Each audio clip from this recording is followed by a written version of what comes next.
Hello മക്കളെ, welcome back to Xylem learning. Faisal സാറാണ്.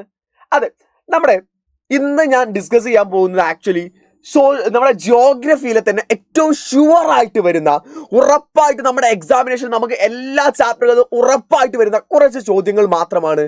ഇതെന്തിനാന്ന് വെച്ചാൽ അവിടെ ഒരുപാട് പേർക്ക് ഇപ്പൊ മോഡൽ എക്സാമിനേഷൻ കഴിഞ്ഞ സമയത്ത് ഒരുപാട് പേർക്ക് വന്നൊരു പ്രശ്നമായിരിക്കും, സാറേ എനിക്ക് അത്ര മാർക്കില്ല, എനിക്ക് മാർക്ക് കുറഞ്ഞു പോയിട്ടുണ്ട്, ഞാൻ D+ലാണ് സാർ നിൽക്കുന്നത്, ഞാൻ D ഗ്രേഡിലാണ് സാർ ഞാൻ നിൽക്കുന്നത്, അതുപോലെ തന്നെ C+, അല്ലാതെ ഒരു C ഗ്രേഡ് അതിലൊക്കെ നിൽക്കുന്ന ഒരുപാട് ആളുകളുണ്ടാവും. അവരുടെ ഒരു പ്രശ്നം എന്ന് പറയുന്നത്, സാറേ ഇനി ഞാനെങ്ങാനും ജയിക്കാതെ നിൽക്കുമോ, എനിക്ക് മാർക്ക് എങ്ങാനും കുറയുമോ സാർ.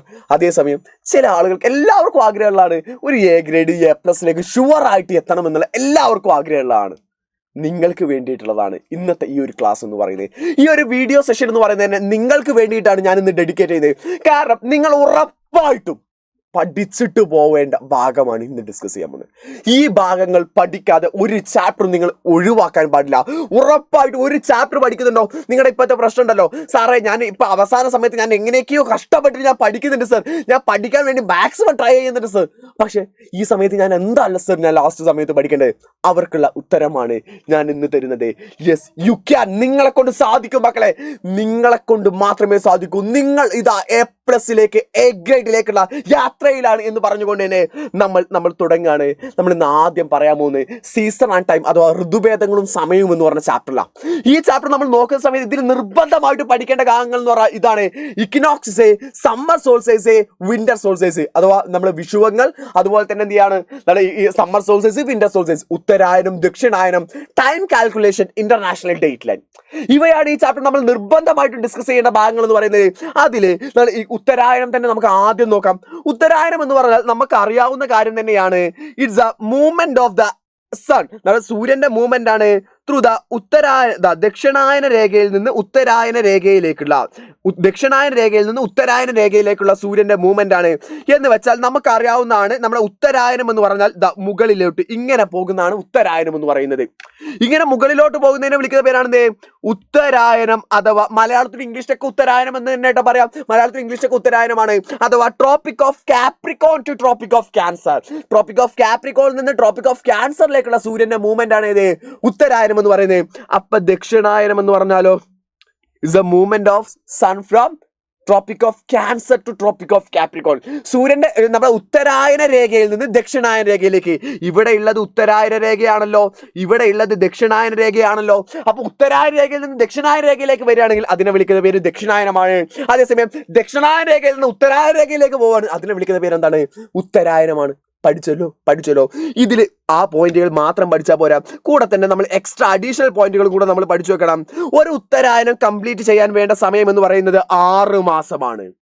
ഒരു ദക്ഷിണായനം കംപ്ലീറ്റ് ചെയ്യാൻ വേണ്ട സമയം എന്ന് പറയുന്നത് 6 മാസമാണ്. അപ്പൊ രണ്ടിനും കൂടെ വേണ്ട എത്ര സമയമാണ്?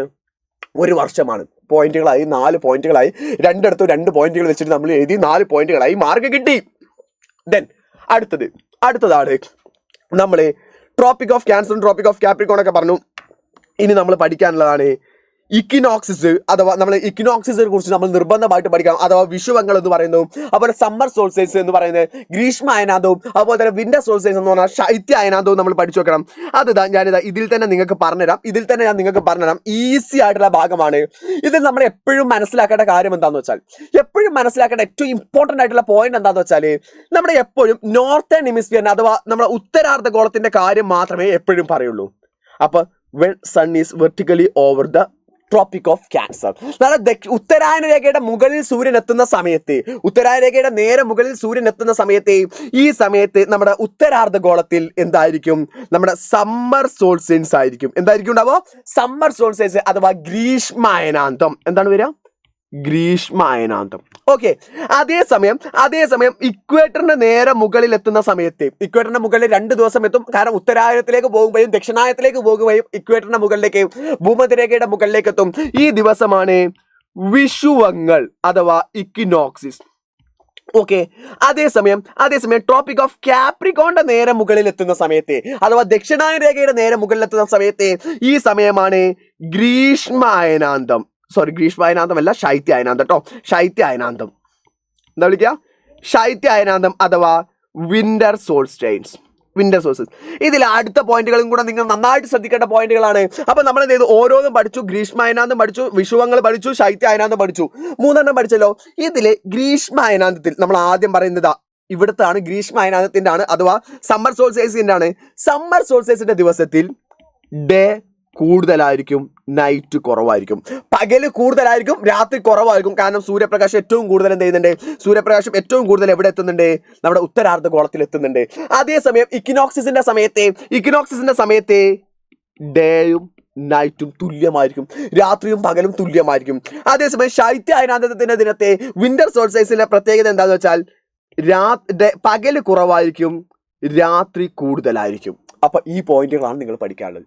ഇതിന്റെ ഡേറ്റുകളും മക്കൾ എന്തെങ്കിലും കൂടെ തന്നെ പഠിച്ചു വെക്കണം. ഇവിടെയാണ് നമുക്ക് അറിയാവുന്നതാണ് ഡിസംബർ 22 അതുപോലെ തന്നെ മാർച്ച് ജൂൺ നമ്മളെ ഓർമ്മയിൽ ഉണ്ടായിരിക്കാം. ഡേറ്റുകൾ കൃത്യമായിട്ട് മക്കളുടെ മനസ്സിന്റെ ഉള്ളിൽ എന്ത് ചെയ്തിരിക്കാം, ഓർമ്മയിൽ ഉണ്ടായിരിക്കാം. So equinoxes, summer solstice, winter solstice അഥവാ ഗ്രീഷ്മ അയനാന്തം, ശൈത്യ അയനാന്തം, അതുപോലെ തന്നെ വിഷുവങ്ങൾ പഠിച്ചല്ലോ. അതിന്റെ ദിവസങ്ങളുടെ കാര്യവും പഠിച്ചല്ലോ. ഈസി ആയിട്ട് ഒരൊറ്റ ഫോട്ടോയിൽ തന്നെ നമുക്ക് മനസ്സിലാക്കി എടുക്കാലോ. ഓക്കെ, അങ്ങനെയാണെന്നുണ്ടെങ്കിൽ അടുത്തയിലേക്ക് നമ്മൾ പോകുന്നു. അടുത്ത് നമ്മൾ പഠിക്കേണ്ടതാണ് ഇതാ, നമ്മൾ ഇതാ ഡേറ്റുകൾ എന്ത് ചെയ്തിട്ടുണ്ട് ഇവിടെ കൊടുത്തിട്ടുണ്ട് കേട്ടോ. ഇക്വേറ്റർ അഥവാ ഭൂമധ്യരേഖയുടെ നേരെ മുകളിൽ വരുന്ന ഡേറ്റുകൾ എന്ന് പറഞ്ഞാൽ March 21 September 23. Tropic of Cancer ഉത്തരായന രേഖയുടെ മുകളിൽ എന്ന് വെച്ചാൽ നമ്മൾ പറഞ്ഞിട്ടുള്ള സമ്മർ സോൾസ്റ്റിസ് ഗ്രീഷ്മ അയനാന്തം വരുന്ന ദിവസം എന്ന് പറഞ്ഞാൽ ജൂൺ 21 കഴിഞ്ഞിട്ടില്ല. ഇത് അതേ സാധനം തന്നെയാണ്, ഇത് അവിടെ പഠിക്കേണ്ട. ട്രോപ്പിക് ഓഫ് കാപ്രിക്കോൺ അഥവാ നമ്മൾ എന്ത് ചെയ്യാണ്, നമ്മുടെ ദക്ഷിണായന രേഖയുടെ നേരെ മുകളിൽ എത്തുന്ന സമയം എന്ന് പറഞ്ഞാൽ ഡിസംബർ 22 ഇതാണ് വിന്റർ സോൾസ്റ്റിസ്, ശൈത്യ അയനാന്തം. നമ്മൾ ആ പഠിച്ച കാര്യങ്ങൾ ഇവിടെ എന്ത് ചെയ്തു, വൃത്തിയായിട്ട് പറയുകയും ചെയ്തു. നമ്മൾ എന്ത് ചെയ്തു, ഡേറ്റുകൾ സഹിതം നമ്മൾ പറയുകയും ചെയ്തു. അപ്പൊ ഈ ഒരു പിക്ചർ കണ്ട എന്റെ മക്കൾക്ക് ഓർമ്മയിലുണ്ടാവില്ല, ഇതല്ല ഈ പിക്ചർ കണ്ട എന്റെ മക്കൾക്ക് ഓർമ്മയിലുണ്ടാവല്ലോ. ഓക്കെ അങ്ങനെയാണെന്നുണ്ടെങ്കിൽ അടുത്തയിലേക്ക് നമ്മൾ പോകുന്നു. ഈ ചാപ്റ്റർ നമുക്ക് SC ആയിട്ട് വരാൻ ഏറ്റവും കൂടുതൽ സാധ്യതയുള്ള ഒരു ഭാഗമാണ് സീസണുകൾ. 4 സീസണുകളുള്ളത്. അതാണ് സ്പ്രിംഗ് സീസൺ, ഓട്ടം സീസൺ, സമ്മർ സീസൺ, അതുപോലെ തന്നെ വിന്റർ സീസൺ എന്ന് പറയുന്നത്. അതിൽ സ്പ്രിംഗ് സീസൺ എന്ന് പറയുന്ന സമയത്ത് ഓർത്തു വെക്കുക, അത് വിന്റർ ടു സമ്മർ, നമ്മുടെ ശൈത്യകാലത്ത് നിന്ന് വേനൽക്കാലത്തിലേക്ക് പോകുന്ന ഒരു പോക്കാണ് spring season. Winter to summer ആണ് spring season, winter to summer. മാത്രമല്ല ഈ സമയത്ത് ശൈത്യകാലം എന്ന് വെച്ചാൽ തണുപ്പുള്ള കാലമാണ്. അവിടുന്ന് സമ്മറിലേക്ക് വേനൽക്കാലത്തിലേക്ക് പോകുകയാണല്ലോ. അതുകൊണ്ട് തന്നെ ടെമ്പറേച്ചർ ഇൻക്രീസസ്, ചൂട് കൂടിക്കൊണ്ടിരിക്കും. തണുപ്പുള്ള കാലത്ത് നല്ല ചൂടായിരുന്നു, അവിടുന്ന് ചൂട് കാലത്തേക്ക് പോകുന്ന സമയത്ത് ചൂട് കൂടിക്കൊണ്ടിരിക്കുകയാണ്. ഈ സമയത്ത് വരുന്ന പ്രത്യേകതകളാണ് പ്ലാന്റ്സ് സ്പ്രോട്ടിങ്, ചെടികൾ തളിർക്കുന്നു, മാംഗോ ട്രീസ് ബ്ലൂമിങ്, അതുപോലെ തന്നെ മാവ് പൂക്കുന്നു, jackfruit trees bearing buds, നമ്മളെന്ത് ചെയ്യുന്നു, ജാക്ക് ഫ്രൂട്ട് ട്രീകൾ എന്ത് ചെയ്യുന്നു, ചക്ക ഉണ്ടാവുന്ന എല്ലാം ഈ ഒരു കാലഘട്ടത്തിലാണ്. എന്നാൽ ഓട്ടം സീസൺ എന്ന് പറഞ്ഞാൽ അതിന്റെ നേരെ ഓപ്പോസിറ്റ് ആണ്. ഓട്ടം സീസൺ എന്ന് പറഞ്ഞാൽ സമ്മർ ടു വിന്റർ ആണ്. ഓട്ടം സീസൺ എന്ന് പറഞ്ഞാൽ സമ്മർ ടു വിന്റർ, വേനലിൽ നിന്ന് ശൈത്യകാലത്തിലേക്ക്. അപ്പൊ എന്തായിരിക്കും, ടെമ്പറേച്ചർ കുറഞ്ഞു വരികയല്ലേ ചെയ്യുക, ചൂട് കുറഞ്ഞു വരികയല്ലേ ചെയ്യുക. അതാ പറഞ്ഞേ, ടെമ്പറേച്ചർ ഡിക്രീസസ്, ഊഷ്മാവ് കുറഞ്ഞു വരുന്നു. മാത്രമല്ല tree generally shed their leaves, മരങ്ങളൊക്കെ ഇല പൊഴിച്ചുകൊണ്ട് എന്താണ് അടുത്ത ഒരു എന്താണ് വിന്റർ സീസണിനെ വരവേൽക്കാൻ തയ്യാറാവുന്ന ഈ കാലത്ത് എന്താണ് ഷോർട്ടനിങ് ഡേ, ലെങ്തനിങ് നൈറ്റ്. പകലിന്റെ ദൈർഘ്യം കുറയുന്നു, രാത്രിയുടെ ദൈർഘ്യം കൂടിയിട്ട് വരും. കാരണം വിന്ററിലാവുന്ന സമയത്താണ് നമുക്ക് ഏറ്റവും കൂടുതൽ രാത്രി ഉണ്ടാവാറുള്ളത്. അപ്പൊ ആ ഒരു സമയം എന്ത് ചെയ്യും, മാറിക്കൊണ്ടിരിക്കും.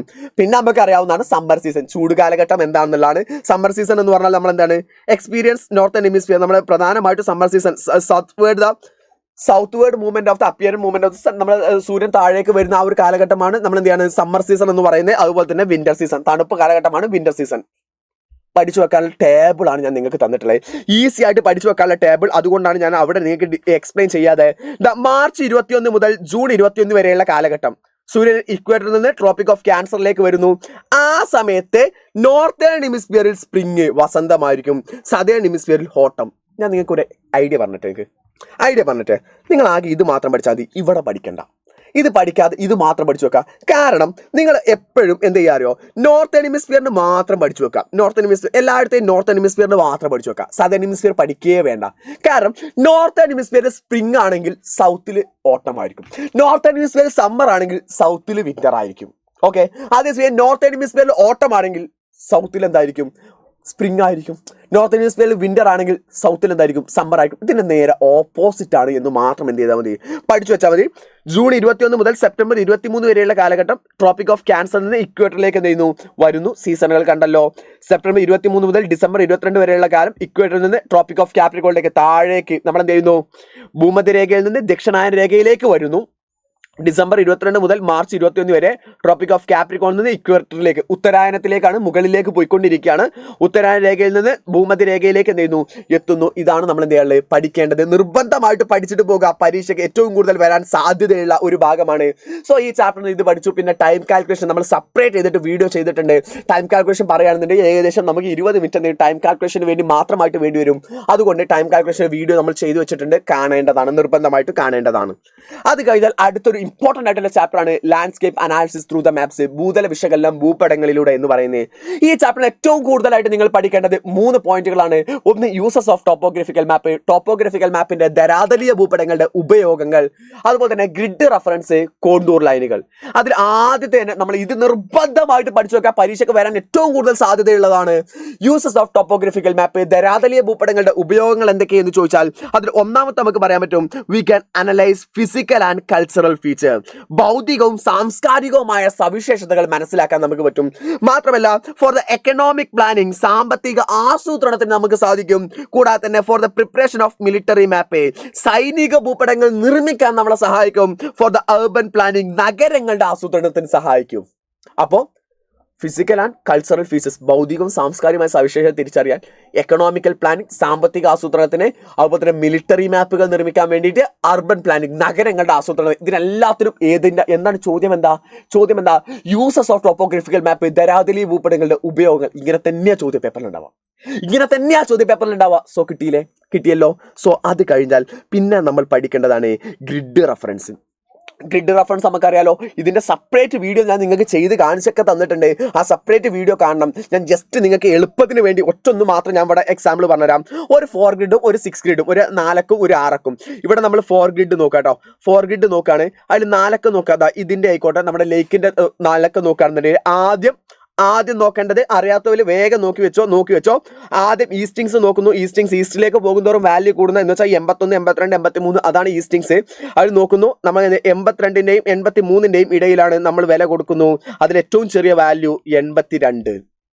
ഓക്കെയാണ്. പിന്നെ നോർത്തിങ്സ് നോക്കുന്നു. 35ന്റെയും 36ന്റെയും ഇടയിലാണ് ഏറ്റവും ചെറിയ നമ്പർ നോക്കുന്നു. 35 നാലക്കമായി. ഇനി അതിന്റെ 6 ഗ്രിഡ് റെഫറൻസ് നോക്കാനുള്ളത്. 6 അഥവാ 6 ഫിഗർ. നമ്മുടെ ചർച്ചിന്റെ 6 ഫിഗർ നോക്കാം. ഇതാണ് ചർച്ച് എന്ന് പറയുന്നത്. ചർച്ചിന്റെ 6 ഫിഗർ നോക്കുന്ന സമയത്ത് നമ്മൾ നേരത്തെ പറഞ്ഞ പോലെ തന്നെ 84ന്റെയും 85ന്റെയും ഇടയിലാണ് നമ്മൾ 84 കൊടുക്കുന്നു. എന്നിട്ട് ഇവിടെ 10 തുല്യ പീസുകളാക്കിയിട്ട് മാറ്റുന്നു. ഇവിടെ ഏകദേശം 5 ആയിരിക്കും. 6, 7, ഒരു 6 അല്ലെങ്കിൽ 7 നമ്മൾ അതിനെന്ത് ചെയ്തു നമ്പർ കൊടുക്കുന്നു. കൂടാതെ തന്നെ നമ്മൾ എന്ത് ചെയ്യുന്നു 10 തുല്യ പീസുകളാക്കണേ. 10 തുല്യ പീസ്. ഇത് ആർക്കെങ്കിലും അറിയാത്തവരുണ്ടെങ്കിൽ അവർക്ക് വേണ്ടി സെപ്പറേറ്റ് വീഡിയോ ചെയ്തു വെച്ചിട്ടുണ്ട്. ആ വീഡിയോ നിങ്ങൾ നിർബന്ധമായിട്ടും കാണേണ്ട മക്കളാട്ടോ. അതുപോലെ തന്നെ 36ന്റെയും 37ന്റെയും ഇടയിലാണ് 36. അതുപോലെ തന്നെ 10 ഈക്വൽ പീസുകളാക്കി മാറ്റുന്നു. 1, 2, 3 ഏകദേശം ഒരു 3 ആയിരിക്കും. 3 കൊടുക്കുന്നു.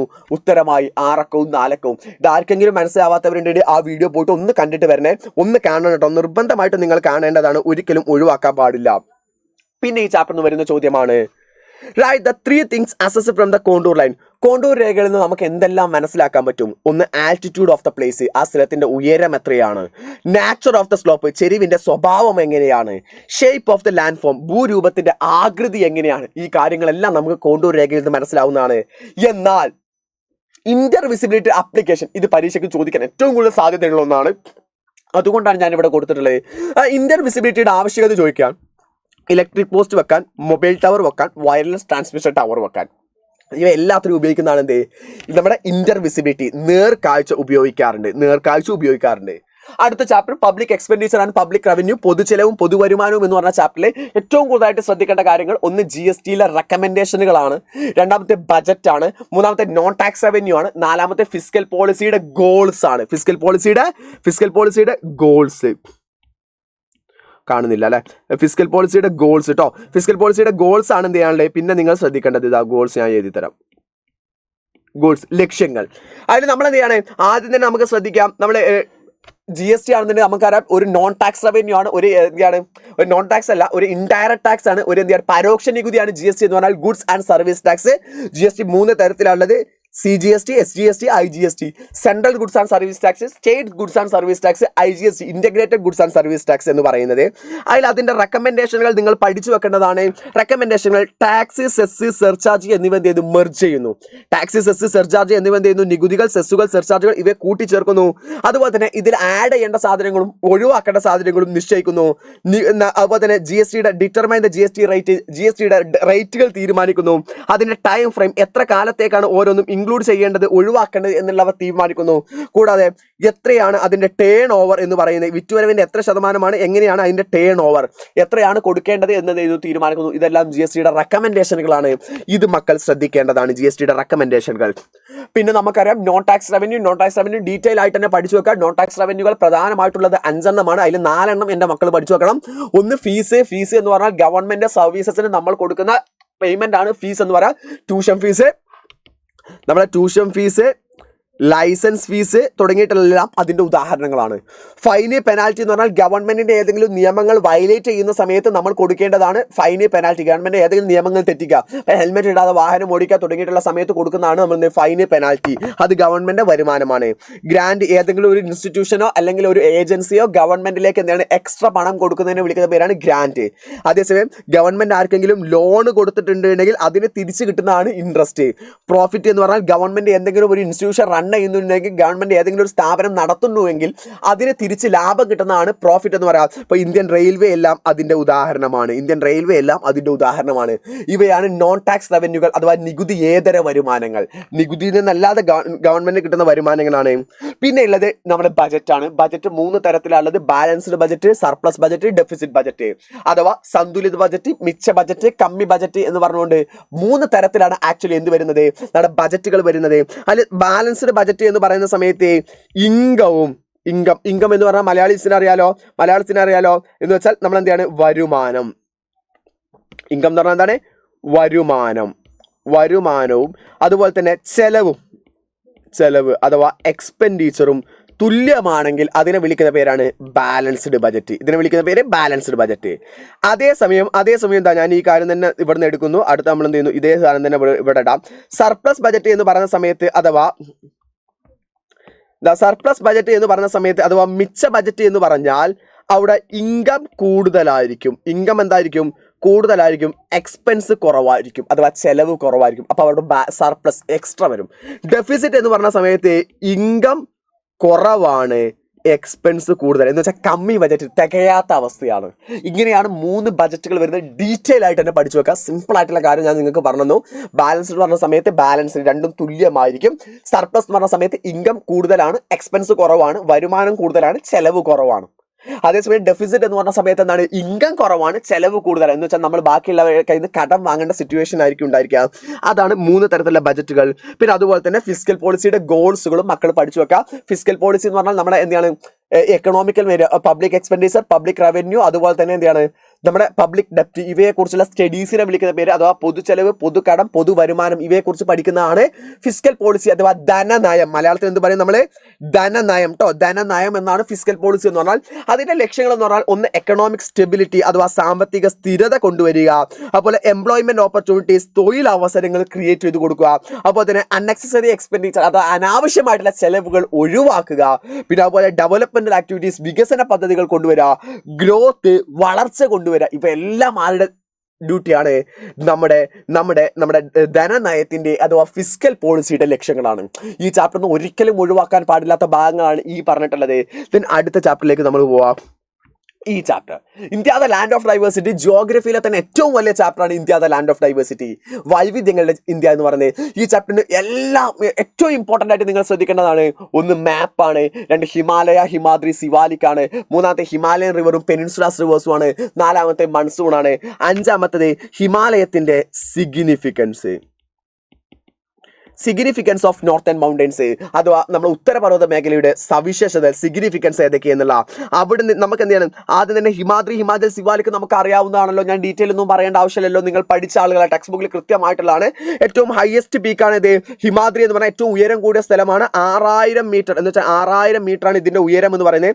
ഗംഗ, ബ്രഹ്മപുത്ര തുടങ്ങിയിട്ടുള്ള നദികളെല്ലാം ഹിമാലയത്തിന്റെ ഭാഗത്ത് നിന്നാണ് വരുന്നത്. 8000 മീറ്ററിനേക്കാളും ഉയരമുള്ള ഒരുപാട് സ്ഥലങ്ങൾ വരുന്നുണ്ട്. കാഞ്ചൻജംഗ, നന്ദാദേവി തുടങ്ങിയിട്ടുള്ള ഒരുപാട് സ്ഥലങ്ങൾ. അതേസമയം ഹിമാചൽ ആണെങ്കിൽ ഹിമാദ്രിയുടെ നേരെ താഴെ വരുന്ന സ്ഥലമാണ് സൗത്ത് ഓഫ് ദ ഹിമാദ്രി. ഹിമാദ്രിയുടെ നേരെ താഴെ ഹിമാദ്രിയുടെ തെക്ക് ഭാഗത്തായിട്ട് സ്ഥിതി ചെയ്യുന്നതാണ്. ആവറേജ് ഉയരം, ശരാശരി ഉയരം എന്ന് പറഞ്ഞാൽ 3000 മീറ്റർ ആണ്. ഇവിടെയാണ് ടൂറിസ്റ്റ് സ്ഥലങ്ങളായിട്ടുള്ള ഡാർജിലിംഗ് അതുപോലെ ഷിംല തുടങ്ങിയിട്ടുള്ള സ്ഥലങ്ങളെല്ലാം നിൽക്കുന്നത്. സിവാലിക്ക് ഇതിനേക്കാളും താഴെയാണ്, 1220 മീറ്റർ മാത്രമാണ് ഉയരമുള്ളത്. അതേസമയം ആവറേജ് വരുന്ന 1220 ആണ്. ഇവിടുന്ന് എന്ത് ചെയ്യുന്നത്, ഹിമാലയൻ നദികൾ മൗണ്ടൻസിനെ എന്ത് ചെയ്യുന്നുണ്ട്, ബ്രേക്ക് ചെയ്യുന്നുണ്ട്, അതിന്റെ കണ്ടിന്യൂറ്റി ഒക്കെ ബ്രേക്ക് ചെയ്യുന്നുണ്ട്. ഡെറാഡൂൺ തുടങ്ങിയിട്ടുള്ള ബ്രോഡ് ഫ്ലാറ്റ് വാലീസ് എന്ന് വെച്ചാൽ വളരെ നിരപ്പായ സ്ഥലങ്ങൾ എന്ത് ചെയ്യുന്നുണ്ട്, സിവാലിക്കിൽ കാണുന്നുണ്ട്. അപ്പോൾ ഹിമാചൽ സിവാലിക്ക് എന്ത് ചെയ്യണം, പഠിച്ചു വെക്കണം. അതുപോലെ തന്നെ സിഗ്നിഫിക്കൻസ് ഓഫ് നോർത്തേൺ മൗണ്ടൻ വളരെ ഇമ്പോർട്ടൻ്റ് ആയിട്ട് പഠിക്കേണ്ടതാണ്. സിഗ്നിഫിക്കൻസ് ഓഫ് നോർത്തേൺ മൗണ്ടൻ എന്ത് ചെയ്യാണ്, നമ്മൾ വളരെ വളരെ വളരെ ഇമ്പോർട്ടൻ്റ് ആയിട്ട് നമ്മൾ ശ്രദ്ധിക്കേണ്ട ഭാഗമാണ് സിഗ്നിഫിക്കൻസ് ഓഫ് നോർത്തേൺ മൗണ്ടൻസ് എന്ന് പറയുന്നത്. അതിലേക്ക് നോക്കുന്ന സമയത്ത് നമ്മൾ പഠിക്കേണ്ട വാക്കാണ് ബ്ലോക്ക്. തടയുന്നു. എന്തൊക്കെ തടയുന്നുണ്ട് അറിയോ? മൺസൂൺ വിൻഡ്, മൺസൂൺ കാറ്റിനെ തടയുന്നുണ്ട്. ഡ്രൈ കോൾഡ് വിൻഡ്, വരണ്ട ശീതക്കാറ്റിനെ തടയുന്നുണ്ട്. അപ്പോൾ തന്നെ ആൻഷ്യൻ ടൈമിൽ ഉണ്ടായിരുന്ന അറ്റാക്കുകൾ, പണ്ട് കാലത്തുണ്ടായിരുന്ന വിദേശികൾ ആക്രമിക്കുന്നതിനെ തടയുന്നുണ്ട്. മൺസൂൺ കാറ്റിനെ തടയുന്നുണ്ട്, ഡ്രൈ കോൾഡ് വിൻഡ് വരണ്ട ശീതക്കാറ്റിനെ തടയുന്നുണ്ട്. അപ്പോൾ തന്നെ ആൻഷ്യൻ ടൈമിൽ പണ്ട് കാലത്തുണ്ടായിരുന്ന ആക്രമണങ്ങളെ തടയുന്നുണ്ട്. നമ്മൾ ആ പറഞ്ഞ കാര്യങ്ങൾ തന്നെ കേട്ടോ ഇവിടെ പറയുന്നത്. മാത്രമല്ല ഡൈവേഴ്സ് ഫ്ലോറ ആൻഡ് ഫോന, ഒരുപാട് വൈവിധ്യമാർന്ന സസ്യ ജന്തുജാലങ്ങൾ ഉണ്ടാവുന്നുണ്ട്. Source of region of reverse, ഒരുപാട് നദികളുടെ ഉത്ഭവസ്ഥാനമാണ് ഇവിടെ നോർത്തേൺ മൗണ്ടൻസ് എന്ന് പറയുന്നത്. പിന്നെ മാപ്പ് നന്നായിട്ട് പഠിച്ചു വെക്കേണ്ടതാണ്. മാപ്പിൽ ആദ്യം തന്നെ തുറമുഖങ്ങൾ നമ്മൾ 4 മാപ്പുകൾ പഠിച്ചാൽ 1, 2, 3, 4 മാപ്പുകൾ ഞാൻ നിങ്ങൾക്ക് തന്നിട്ടുണ്ട്. അതിൽ ഒന്നാമത്തെ തുറമുഖങ്ങൾ, ഏറ്റവും കൂടുതൽ ശ്രദ്ധിക്കേണ്ട തുറമുഖങ്ങൾ ഓർത്തു വെച്ചോ. ഒന്ന് കണ്ടില പഠിച്ചു വെക്കണം. മുംബൈ, മർമഗോവ, മംഗലാപുരം, കൊച്ചി, ടൂട്രിക്കോൺ അഥവാ തൂത്തുകുടി, ചെന്നൈ, വിശാഖപട്ടണം, കൊൽക്കത്ത ഹാൽദിയ കേട്ടോ. ഈ തുറമുഖങ്ങൾ നിർബന്ധമായിട്ട് പഠിച്ചു വെക്കേണ്ടതാണ്. തുറമുഖങ്ങൾ അതുപോലെ തന്നെ നമ്മളെ റിസോഴ്സ് വെൽത്ത് ഓഫ് ഇന്ത്യയിൽ വരുന്നതാണ് തുറമുഖങ്ങൾ. റിവറുകൾ, നദികളാണെങ്കിൽ നമ്മളെ ഹിമാലയൻ നദികൾ നോർമലി ചോദിക്കാറില്ല. ഇൻഡസ്, ഗംഗ, ബ്രഹ്മപുത്ര ചോദിക്കാറില്ല. അതേസമയം പെനിൻസുലാസ് റിവേഴ്സ് ഉറപ്പാണ് ഏതെങ്കിലും ഒന്ന് ക്വസ്റ്റ്യൻ പേപ്പറിൽ ഉണ്ടായിരിക്കും. അവയാണ് മഹാനദി, ഗോദാവരി, കൃഷ്ണ, കാവേരി. ഗോദാവരി റിവറാണ്, ഗോദാവരിയാണ് പെനിൻസുലാസ് റിവേഴ്സിലെ ഉപദ്വീപീയ നദികളുടെ ഏറ്റവും നീളം കൂടിയ നദി ഏതാണ്? ഗോദാവരിയാണ്. കൂടാതെ നർമ്മദ, താപ്തി. അതിൽ ഈസ്റ്റിലേക്ക് ഒഴുകുന്ന ഏതാണെന്ന് വെച്ചാൽ മഹാനദി, ഗോദാവരി, കൃഷ്ണ, കാവേരി അവയെല്ലാം ഈസ്റ്റിലേക്കാണ്. അതേസമയം നർമ്മദയും താപ്തിയും എങ്ങോട്ടാണ്? വെസ്റ്റിലേക്കാണ്. ഓർത്തു വെച്ചാൽ മതി മക്കളെ, ഓർത്തു വെക്കുക. മഹാനദി, ഗോദാവരി, കൃഷ്ണ, കാവേരി, നർമ്മദ, താപ്തി ഓർഡർ തന്നെ പേര് പഠിച്ചു പോയാൽ എളുപ്പമായിരിക്കും. അതുപോലെ കോസ്റ്റൽ പ്ലെയിൻ അഥവാ തീരസമതലങ്ങൾ നോക്കുകയാണെന്നുണ്ടെങ്കിൽ, തീരസമതലങ്ങളുടെ കാര്യത്തിലേക്കാണെന്നുണ്ടെങ്കിൽ നമ്മുടെ ഈസ്റ്റേൺ കോസ്റ്റൽ പ്ലെയിനും വെസ്റ്റേൺ കോസ്റ്റൽ പ്ലെയിനും അഥവാ കിഴക്കൻ തീരസമതലവും പടിഞ്ഞാറൻ തീരസമതലവും ഉണ്ട്. അതിൽ നമ്മളെന്താണ് പടിഞ്ഞാറൻ തീരസമുദ്രത്തിലേക്ക് നോക്കുകയാണെങ്കിൽ 3 ഭാഗങ്ങളാക്കിയിട്ട് തരംതിരിച്ചിട്ടുണ്ട്. അവയാണ് Gujarat coast, Konkan coast, Malabar coast. Gujarat തീരസമതലം, കൊങ്കൺ തീരസമതലം, മലബാർ തീരസമതലം എന്ന് പറയും. അതേസമയം ഇപ്പുറത്തെ സൈഡിലാണെന്നുണ്ടെങ്കിൽ നമ്മളെന്താണ് ഈസ്റ്റേൺ കോസ്റ്റൽ പ്ലെയിൻ ആണെന്നുണ്ടെങ്കിൽ 2 എണ്ണമാണ്. കോറോമണ്ടൽ കോസ്റ്റ്, നോർത്ത് സിർക്കാർ പ്ലെയിന്. അത് കഴിഞ്ഞാൽ അടുത്തയിലേക്ക് പോകുന്നു പെനിൻസുലാസ് പ്ലാറ്റു, ഉപദ്വീപീയ പീഠഭൂമിയിൽ ഇവയെല്ലാം നിർബന്ധമായിട്ട് പഠിച്ചു വെക്കുന്നതാണ്. പരീക്ഷയ്ക്ക് ഉറപ്പായി ഇതിലൊന്നുണ്ടായിരിക്കും. ഒന്നല്ല, ഇതിൽ നിന്ന് 2 എണ്ണം ഉണ്ടായിരിക്കും. നോക്കി വെച്ചോ. ഒന്ന് നമ്മളെന്ത് ചെയ്യാണ്, വെസ്റ്റേൺ ഘാട്ട്, പശ്ചിമഘട്ടം, അതേസമയം ഈസ്റ്റേൺ ഘാട്ട്, നമ്മളെ പൂർവ്വഘട്ടം. ഇതിന്റെ മാപ്പിന്റെ സെപ്പറേറ്റ് വീഡിയോ നിങ്ങൾക്ക് ചെയ്ത് തന്നിട്ടുണ്ട്. നിങ്ങൾ കാണാൻ വേണ്ടിയിട്ടാണ് ഒന്നും കൂടെ പറയുന്നത്. ഡെക്കാൻ പ്ലാറ്റു, ഡെക്കാൻ പീഠഭൂമി, ചോട്ടാ നാഗ്പൂർ പ്ലാറ്റു, ചോട്ടാ നാഗ്പൂർ പീഠഭൂമി, വിന്ധ്യ സത്പുര, അതുപോലെ തന്നെ മാൽവ പ്ലാറ്റു, ആരവല്ലി, റാൻ ഓഫ് കച്ച്. ഓർത്ത് വെക്കുക. ഇവ നിങ്ങൾക്ക് ഞാൻ നിർബന്ധമായിട്ട് പഠിക്കുക. അത് ഡീറ്റെയിൽ പറയേണ്ട ആവശ്യമില്ല, നിങ്ങൾക്ക് ഡീറ്റെയിൽ ആയിട്ട് തന്നെ പറഞ്ഞു തന്നിട്ടുള്ളതാണ്. അടുത്ത ചാപ്റ്ററാണ് resource wealth of India. Resource wealth of ഇന്ത്യയിൽ ഏറ്റവും കൂടുതൽ ശ്രദ്ധിക്കേണ്ടത് ഒന്ന് ഫുഡ് ക്രോപ്സ് ആണ്, 2 non convection source of energy, അതുപോലത്തെ കൺവെക്ഷൻ സോഴ്സ് ഓഫ് എനർജി ആണ്, 3ാമത്താണ് വാട്ടർ ട്രാൻസ്പോർട്ടേഷൻ. ഇതിൽ ഫുഡ് ക്രോപ്സിലേക്ക് നിങ്ങൾ നോക്കുന്ന സമയത്ത് ആദ്യം നമ്മളെ സീസണുകൾ പഠിച്ചു വെക്കാൻ നമ്മളെ മോഡൽ എക്സാമിനേഷനൊക്കെ ക്വസ്റ്റ്യൻ വന്നിട്ടുള്ളതാണ്. 3 ക്രോപ്പിംഗ് സീസണുകൾ, 3 കാർഷിക കാലങ്ങളാണ് നമുക്കുള്ളത്. ഖാരിഫ്, റാബി, സെയ്ദ്. അവയുടെ സമയം പഠിക്കാൻ സിമ്പിളാണ്. ആകെ 3 മാസങ്ങൾ പഠിച്ചു വെച്ചാൽ മതി. അവയാണ് ഒന്ന് ജൂണ്, 2ാമത്തത് നവംബർ, 3ാമത്തത് മാർച്ച്. ഓക്കെ, എന്ന് വെച്ചാൽ ജൂൺ മുതൽ നവംബർ വരെയാണ്, നവംബർ മുതൽ മാർച്ച് വരെയാണ്, മാർച്ച് മുതൽ ജൂൺ വരെയാണ്. ഈ ഓർഡറിലാണ് എന്ത് ചെയ്യുന്നത് ഇത് ആക്ച്വലി പോകുന്നത്. എന്ന് വെച്ചാൽ ഒരു കാലത്ത് വിളവിറക്കുന്നു, മറ്റൊരു കാലത്ത് എന്ത് ചെയ്യുന്നു വിളവെടുക്കുന്നു. ഇത്രയും സീസണുകൾ സിമ്പിളായിട്ട് നമ്മളെ കൊണ്ട് പഠിക്കാൻ പറ്റുന്ന കാര്യം മാത്രമേ ഉള്ളൂ. അത് കഴിഞ്ഞാൽ നമ്മളെ ഫുഡ് ക്രോപ്സ് അഥവാ ഭക്ഷ്യവിളകളിലേക്ക് നോക്കുന്ന സമയത്ത് ഈ ടേബിൾ നന്നായിട്ട് പഠിച്ചു വെച്ചേക്കാം. അഥവാ റൈസ് അഥവാ നമ്മളെ നെല്ലിന് വേണ്ട റെയിൻഫാൾ എന്ന് പറഞ്ഞാൽ 150 സെന്റിമീറ്ററിന് മുകളിൽ മഴ ലഭിച്ചിരിക്കണം. നല്ല എക്കൽ മണ്ണ് അലൂവിയൽ സോയിലാണ് വേണ്ടത്. ടെമ്പറേച്ചർ കാലാവസ്ഥ എങ്ങനെയാണ് വേണ്ടത്? 22 ഡിഗ്രിക്ക് മുകളിലാണ്. അതേസമയം വെള്ളം കുറഞ്ഞിട്ടുള്ള സ്ഥലങ്ങളിൽ with the help of irrigation, ജലസേചനത്തിന്റെ സൗകര്യത്തോടു കൂടെ നമ്മൾ എന്ത് നടത്താറുണ്ട്? നെൽകൃഷി നടത്താറുണ്ട്. വീറ്റ് അഥവാ ഗോതമ്പ് 75 സെന്റിമീറ്റർ ആണ് മഴ വേണ്ടത്. മാത്രമല്ല അലൂവിയൽ സോയിൽ എക്കൽ മണ്ണാണ് വേണ്ടത്. 10 ഡിഗ്രി മുതൽ 26 ഡിഗ്രി സെൽഷ്യസ് വരെയാണ് ചൂട് വേണ്ടത്. മെയ്സ്, ചോളം ചോദിക്കാൻ സാധ്യത കുറവാണ്. റൈസും വീറ്റുമാണ് സാധാരണ ചോദിക്കാറുള്ളത്. ചോളം 75 സെന്റിമീറ്റർ ആണ്. വെൽ ഡ്രെയിൻഡ് ഫെർട്ടിൽ സോയിലാണ് വേണ്ടത്. സമ്മർ സീസണിലും വിന്റർ സീസണിലും എന്ത് ചെയ്യാറുണ്ട്? നമ്മൾ കൃഷി ചെയ്യാറുണ്ട്. പിന്നെ കൺവെൻഷണൽ സോഴ്സ് ഓഫ് എനർജിയും നോൺ കൺവെൻഷണൽ സോഴ്സ് ഓഫ് എനർജിയും സിമ്പിൾ ആണ്. പാരമ്പര്യ ഊർജ്ജ സോഴ്സുകളും പാരമ്പര്യേതര ഊർജ്ജ സോഴ്സുകളും എന്ന് പറഞ്ഞാൽ, പാരമ്പര്യ ഊർജ്ജ സോഴ്സുകൾ എന്ന് പറഞ്ഞാൽ നമ്മൾ പരമ്പരാഗതമായിട്ട് പണ്ട് കാലം മുതലേ ഉപയോഗിക്കുന്നതാണ് conventional source of energy. Petroleum, call അഥവാ കൽക്കരി തുടങ്ങിയിട്ടുള്ള അതിന്റെ ഉപയോഗം, അതിന്റെ ഉദാഹരണങ്ങളാണ്. ഇവ ഉപയോഗിക്കുന്നതിനനുസരിച്ചിട്ട് നശിച്ചുകൊണ്ടിരിക്കും. അതുപോലെ തന്നെ എൻവറോൺമെന്റ്, പരിസ്ഥിതിക്ക് ഒരുപാട് പൊല്യൂഷൻ ഉണ്ടായിരിക്കും. അതേസമയം non conventional source of energy എന്ന് പറഞ്ഞാൽ പാരമ്പര്യേതര ഊർജ്ജ സോഴ്സുകൾ എന്ന് പറഞ്ഞാൽ ഏറ്റവും ലേറ്റസ്റ്റ് ടെക്നോളജി, പുതിയ ടെക്നോളജികളാണ്. അതുകൊണ്ട് ഉപയോഗിക്കുന്നതിനനുസരിച്ചിട്ട് കഴിയില്ല, പൊല്യൂഷൻ കുറവായിരിക്കും. ഫോർ എക്സാമ്പിൾ സോളാർ എനർജി നമ്മൾ സൂര്യപ്രകാശത്തിൽ നിന്ന് കിട്ടുന്നത്, അതുപോലെ തന്നെ വിൻഡ് എനർജി കാറ്റിൽ നിന്ന് കിട്ടുന്നത്, വേവ് എനർജി നമ്മൾ എന്താണ് തിരമാലയിൽ നിന്ന് കിട്ടുന്നത്. ഇവയെല്ലാം ഇതിന്റെ ഉദാഹരണങ്ങളാണ്. കൺവെൻഷൻ സോഴ്സും നോൺ കൺവെൻഷൻ സോഴ്സും പഠിക്കണം. ഹ്യൂമൻ റിസോഴ്സ് ഡെവലപ്മെന്റ് അഥവാ മാനവ വിഭവശേഷി വികസനം ഇന്ത്യയിൽ എന്ന് പറയുന്ന ചാപ്റ്റർ, ഇതിന് ഏറ്റവും ഇമ്പോർട്ടൻ്റ് ആയി ശ്രദ്ധിക്കേണ്ടതാണ് different levels of human resource development. എന്ന് വെച്ചാൽ നമ്മുടെ മാനവ വിഭവശേഷി വികസനത്തിന്റെ വിവിധ തലങ്ങൾ, അതിലെ ക്വാളിറ്റേറ്റീവ് ഫാക്ടേഴ്സ്, അതിലെ എഡ്യൂക്കേഷനും ഹെൽത്തുമാണ് ക്വാളിറ്റേറ്റീവ് ഫാക്ടേഴ്സ്.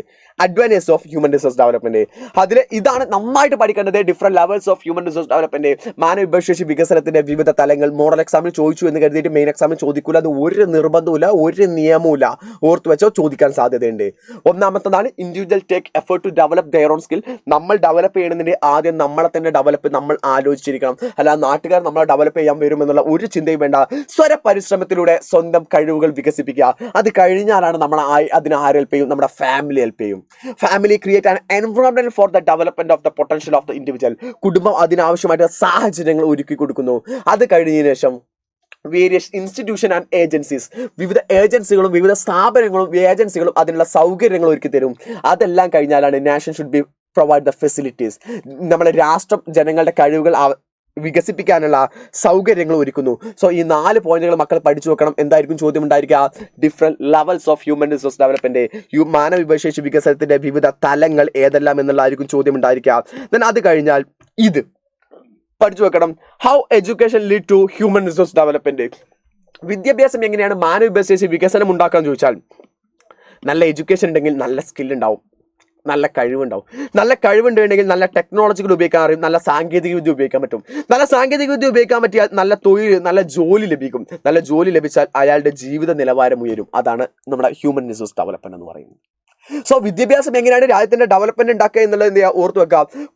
ഇതിന്റെ കൂടെ തന്നെ നിങ്ങൾ പഠിക്കേണ്ടതാണ് SSA, RMS, ICDS ഉണ്ടല്ലോ, ഇന്റഗ്രേറ്റഡ് ചൈൽഡ് ഡെവലപ്മെന്റ് സ്കീം, അതുപോലെ തന്നെ സമഗ്ര ശിക്ഷാ അഭിയാൻ, രാഷ്ട്രീയ ഉച്ചതല ശിക്ഷാ അഭിയാൻ. ഈ കാര്യങ്ങൾ എന്ത് ചെയ്യുക? പഠിച്ചു വെക്കേണ്ടതാണ്. പരീക്ഷയ്ക്ക് എന്ത് ചെയ്യാൻ അതിന്റെ ഗോൾസ്, അതിന്റെ ലക്ഷ്യങ്ങൾ വരാനുള്ള സാധ്യത വളരെ വളരെ കൂടുതലായിട്ടുള്ളതാണ്. ദെൻ ഐസ് ഇൻ ദ സ്കൈയിലേക്ക് നോക്കാം. ഐസ് ഇൻ ദ സ്കൈയിലേക്ക് നോക്കുകയാണെങ്കിൽ അതിൽ ഏറ്റവും കൂടുതൽ പഠിക്കാനുള്ളത് ഏരിയൽ റിമോട്ട് സെൻസിങ്ങിൽ അതിന്റെ പഠിക്കാനുള്ളത് നമ്മളെ ലിമിറ്റേഷൻസ്, അതിന്റെ ലിമിറ്റേഷൻ. സാറ്റലൈറ്റുകൾ, 2 തരത്തിലുള്ള സാറ്റലൈറ്റുകൾ, യൂസസ് ഓഫ് GISും എന്ത് ചെയ്യണം? പഠിച്ചു വെക്കണം. അതിൽ ഏറ്റവും ഇമ്പോർട്ടൻ്റ് ആയിട്ട് നിങ്ങൾ ശ്രദ്ധിക്കേണ്ടത് ഞാൻ പറയും, ഏരിയൽ റിമോട്ട് സെൻസിങ്ങിന്റെ ലിമിറ്റേഷൻസുകൾ ആകാശീയ വിദൂര സംവേദനത്തിന്റെ പരിമിതികളാണ്. എന്ന് വെച്ചാൽ വിമാനങ്ങളുടെ സഹായത്തോടു കൂടെ ഡാറ്റകൾ കളക്ട് ചെയ്യുക, വിവരങ്ങൾ ശേഖരിക്കുന്നതിന് വിളിക്കുന്ന പേരാണ് ആകാശീയ വിദൂര സംവേദനം. അപ്പൊ ഈ വിമാനത്തിന് എന്ത് ചെയ്യും? പ്രശ്നം ഉണ്ടാവുന്നതെന്ന് വെച്ചാൽ, ഒന്നാമത്തെ shaking of the aircraft affect the quality of the photos. വിമാനത്തിനുണ്ടാവുന്ന കുലുക്കം ഫോട്ടോകളുടെ ക്വാളിറ്റിയെ ബാധിക്കും. അതുപോലെ it is not practical to take the photograph of a vast region. ഒരു വലിയ സ്ഥലത്തിന്റെ ഫോട്ടോ എടുക്കുക എന്നുള്ളത് എന്തല്ല, ഒരു ബുദ്ധിമുട്ടുള്ള കാര്യമാണ്. കൂടാതെ തന്നെ it's needed a huge area for open space for the take off and landing. വിമാനങ്ങൾ ഉയരാനും അതുപോലെ തന്നെ പറന്നിറങ്ങാനും ടേക്ക് ഓഫ് ചെയ്യാനും ലാൻഡ് ചെയ്യാനും എന്ത് ചെയ്യണം? വലിയ സ്ഥലങ്ങൾ വേണം. കൂടാതെ തന്നെ ദ ഹ്യൂജ് കോസ്റ്റ്, നമുക്ക് അതിന് റീഫ്യൂലിങ്ങിന് എന്ത് ചെയ്യാണ്? വളരെ വലിയ ചെലവ് എന്തെയും നമുക്ക് വരുന്നതാണ്. ഈ തുടങ്ങിയിട്ടുള്ള കാര്യങ്ങൾ അഥവാ ഏരിയൽ റിമോട്ട് സെൻസിങ്ങിന്റെ ലിമിറ്റേഷനുകൾ എൻ്റെ മക്കൾ പഠിച്ചു വെക്കണം. കൂടാതെ സാറ്റലൈറ്റ് റിമോട്ട് സെൻസിങ്ങിലാണെങ്കിൽ ജിയോ സ്റ്റേഷനറി സാറ്റലൈറ്റ്സും സൺ സിങ്ക്രോണിയസ് സാറ്റലൈറ്റ്സും. ഇത് പഠിച്ചു വെക്കുക. നമ്മൾ എന്താണ് 2 സാറ്റലൈറ്റ് ജിയോ സ്റ്റേഷണറി സാറ്റലൈറ്റ്സുകളുണ്ട്, സൺ സിങ്ക്രോണിയസ് സാറ്റലൈറ്റ്സുകളുണ്ട് വിത്ത് അതിൻ്റെ ഡീറ്റെയിലുകൾ സഹിതം നമ്മുടെ ടെക്സ്റ്റ് ബുക്കിലുള്ളതാണ്. ഞാൻ എന്ത് ഡീറ്റെയിൽ ചെയ്യുന്നില്ല, ജസ്റ്റ് മക്കൾ പഠിച്ചു വെക്കണം എന്ന് ഉറപ്പായിട്ട് ഞാൻ നിങ്ങളോട് പറയാണ്. Last we can move to the അടുത്ത ചാപ്റ്റർ ആണ് കൺസ്യൂമർ സാറ്റിസ്ഫാക്ഷൻ ആൻഡ് പ്രൊട്ടക്ഷൻ, ഉപഭോക്താവ് സംതൃപ്തിയും സംരക്ഷണവും എന്ന് പറയുന്ന ചാപ്റ്റർ. ഇതിൽ നിങ്ങൾ നന്നായിട്ട് ശ്രദ്ധിക്കേണ്ട ഭാഗമാണ് നമ്മൾ ഉപഭോക്താക്കൾ ചൂഷണം ചെയ്യുകയോ കബളിപ്പിക്കുന്നതായിട്ടുള്ള സന്ദർഭങ്ങൾ എന്ന് വെച്ചാൽ നമ്മളെ ആരെങ്കിലും എക്സ്പ്ലോയിറ്റ് ചെയ്യുന്നുണ്ട്, ചൂഷണം ചെയ്യുന്നുണ്ട് എന്നുള്ളത് മനസ്സിലാക്കൽ എങ്ങനെയാ വെച്ചാൽ, ഒന്ന് manipulation in the weight and measures, അളവിലും തൂക്കത്തിലും കൃത്രിമം കാണിച്ചാൽ, അതുപോലെ തന്നെ delay in the making of services, സേവനങ്ങൾ ലഭ്യമാക്കുന്നതിൽ കാലതാമസം വന്നാൽ, മിസ്ലീഡിംഗ് അഡ്വർടൈസ്മെന്റ്, തെറ്റിദ്ധാരണയുള്ള പരസ്യങ്ങൾ വന്നാൽ, അതുപോലെ കൺസ്യൂമർ ആക്ടിലുള്ള എന്ന് വെച്ചാൽ 1986 കൺസ്യൂമർ പ്രൊട്ടക്ഷൻ ആക്ട് ഉപഭോക്തൃ സംതൃപ്തി നിയമപ്രകാരം ഉപഭോക്താവിലെ അവകാശങ്ങൾ ഏതൊക്കെയെന്ന് ചോദിച്ചാൽ, ഒന്നാമത്തെ നമ്മൾ എന്ത് ചെയ്യാണ്, ജീവനും സ്വത്തിനും ലൈഫിനും അതുപോലെ പ്രോപ്പർട്ടിക്കും ഹസാഡിയസ് ആയിട്ടുള്ള ഹാനികരമാവുന്ന വസ്തുക്കൾ നിർമ്മിക്കുന്നത്, അതുപോലെ തന്നെ നമ്മൾ എന്ത് ചെയ്യാണ്, to have the access to goods and services the fair price, നമുക്ക് എന്ത് ചെയ്യാണ് ന്യായ വിലക്ക് സാധനങ്ങളും സേവനങ്ങളും ലഭിക്കണം എന്നുള്ളത് നിയമത്തിലുള്ളതാണ്. അതുപോലെ തന്നെ എന്തെങ്കിലും പ്രശ്നങ്ങൾ വന്നാൽ അതിനുള്ള പരിഹാരം തേടാൻ നമുക്ക് റെസിഡൻഷ്യൽ കിട്ടാൻ വേണ്ടിയിട്ടുള്ള റൈറ്റ്. അതുപോലെ തന്നെ കൺസ്യൂമർ എഡ്യൂക്കേഷൻ, വിദ്യാഭ്യാസം എന്താണ്, ഉപഭോക്തൃ വിദ്യാഭ്യാസം ലഭിക്കാനുള്ള അവകാശം, ഇവയെല്ലാം നമുക്ക് എന്താണ് നമ്മുടെ കൺസ്യൂമർ പ്രൊട്ടക്ഷൻ ആക്ടിലുള്ളതാണ്. സോ മക്കളെ, ഈ ഭാഗങ്ങൾ എൻ്റെ മക്കൾ നിർബന്ധമായിട്ട് പഠിച്ചിട്ട് മാത്രമേ പോകാവൂ എന്നുള്ള ഇതാണ് നിങ്ങൾ നിർബന്ധമായിട്ടും ഓരോ ചാപ്റ്ററിനും പഠിക്കേണ്ടത്. ഇത്രയും ദിവസമായിട്ട് പല ആളുകളുടെയും സംശയം എന്ന് പറഞ്ഞാൽ ഞങ്ങൾക്ക് പഠിക്കണമെന്നുണ്ടെങ്കിൽ ഞങ്ങൾ ഏത് പഠിക്കുമെന്നുള്ളത് ഞാനിന്ന് പറഞ്ഞു തന്നു. എൻ്റെ മക്കൾക്ക് എല്ലാവർക്കും മാർക്ക് കിട്ടിയിരിക്കണം. നമ്മുടെ മോഡൽ എക്സാം കഴിഞ്ഞ സമയത്ത് ഒരുപാട് പേര് ചിലപ്പോൾ നമ്മളോട് പറഞ്ഞിട്ടുണ്ടാവും, നിനക്കൊന്നും A+ കിട്ടില്ലടാ, നിന്റെ മാർക്കൊക്കെ എന്ന് പറയുന്നത് C+ ആടാ, D+ ആടാ, നീ ഒന്ന് A+ പോയിട്ട് ജയിക്കോ എന്നറിയില്ലടാ എന്ന് പറഞ്ഞ ആളുകൾക്ക് മുമ്പിൽ നമ്മൾ പറയുന്നത്, ഞങ്ങൾ പഠിക്കുക മാത്രമല്ല, ഞങ്ങൾ D+ നിൽക്കുക മാത്രമല്ല, ഞങ്ങൾ അത് A+ ഞങ്ങൾ എത്തിക്കുമെന്നാ പറയാനുള്ളത്. ഞങ്ങൾ സൈന്യത്തിന്റെ കൂടെ നിന്നുകൊണ്ട് നമുക്കിതാ ഒരുമിച്ച് നേടിയെടുക്കാം. We will do it. നമ്മളിതാ ഒരുമിച്ച് നേടിയെടുക്കും. നമ്മൾ നിങ്ങളെ A+ തന്നെ എത്തിക്കുമെന്ന് പറഞ്ഞുകൊണ്ട് നമ്മൾ ഇന്ന് ഒരുമിച്ച് പഠിക്കാൻ തുടങ്ങുക. നിങ്ങൾ എല്ലാവരും റെഡി ആണെങ്കിൽ മക്കളെ കമന്റ് ബോക്സിൽ എല്ലാവരും ഒരു കമന്റ് ഇടാ. We will, നമ്മളെ കൊണ്ട് സാധിക്കും, നമ്മളിത് A+ തന്നെ എത്തിക്കുമെന്ന് പറഞ്ഞുകൊണ്ട് I'll be wind up here. Tata, bye bye, see you all. We will definitely.